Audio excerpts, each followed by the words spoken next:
দর্শক, চ্যাম্পিয়ন ট্রফির মূলে একাদশে জায়গা হারাচ্ছেন লিটন কুমার দাস। ওপেনিং থেকে শুরু করে ফিনিশিং রোলে কে কোথায় খেলবে তাই এক প্রকার নিশ্চিত। তবে কোথায় জায়গা হচ্ছে লিটন কুমার দাসের? সাদা বলে তার বাজে পারফরমেন্সের কারণে এমনকি লিটনকে দল থেকে দেওয়া হতে পারে বিশ্রামে। দর্শক, এমনকি চ্যাম্পিয়ন ট্রফিতে পাকিস্তানের মাটিতে নাও থাকতে পারেন এই টাইগার ব্যাটার।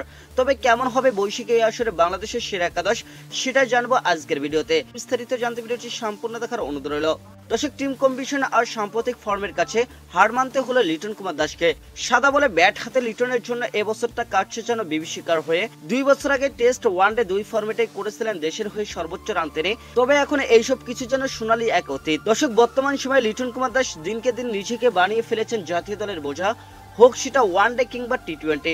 সাদা বলে খেলা মানে লিটন কুমার দাসের কপালে দুশ্চিন্তার ভাঁজ। এবছর ওয়ানডেতে 5 ম্যাচ খেলা লিটন কুমার দাস 0 রানে বিদায় নিয়েছেন 3 বার। এমন পরিস্থিতিতে চ্যাম্পিয়ন ট্রফির দলে লিটনের না থাকাটা এক প্রকার নিশ্চিত।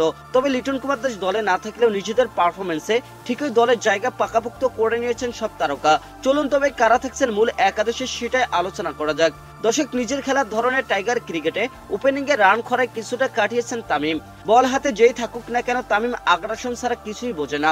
দর্শক, ওপেনিং এ তামিমের সঙ্গে হতে পারেন সৌম্য সরকার। গ্লোবাল সুপার লিগ টি-20 থেকে আন্তর্জাতিক ক্রিকেটে সব জায়গায় জয় জয়কার সৌম্য সরকারের। এই দুজনকে দিয়ে ওপেনিং এর দায়িত্ব সামলাবে টাইগার টিম ম্যানেজমেন্ট। 3 নম্বর পজিশনে খেলবেন নিয়মিত অধিনায়ক নাজমুল হোসেন শান্ত। তবে ইনজুরির কারণে দল থেকে বাইরে আছেন শান্ত।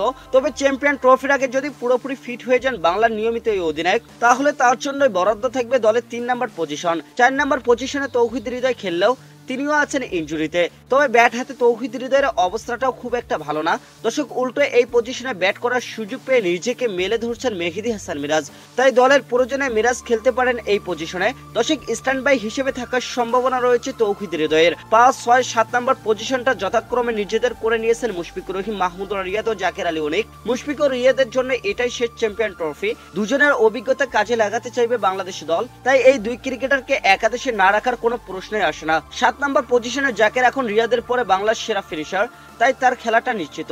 7 ব্যাটারে এই দলে লিটন কুমার দাসের জায়গাটা আসলে এখন আরো হওয়া সম্ভব না। তার উপর আবার টপ অর্ডারে লিটন কুমার দাসের ব্যাটও হাসছে না। দর্শক, টেস্টের মতো নিচের দিকে ব্যাটিং করার চিন্তা থাকলেও সেটাও আর সম্ভব হচ্ছে না।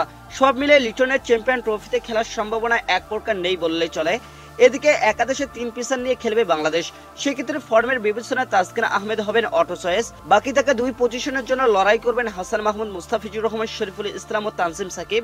অন্যদিকে স্পিন ডিপার্টমেন্টে মূল লড়াইটা হবে নাসুম আহমেদ, তাইজুল আহমেদের মধ্যে। তবে মেহেদী হাসানকেও এই লড়াই থেকে দূরে রাখার সুযোগ নেই।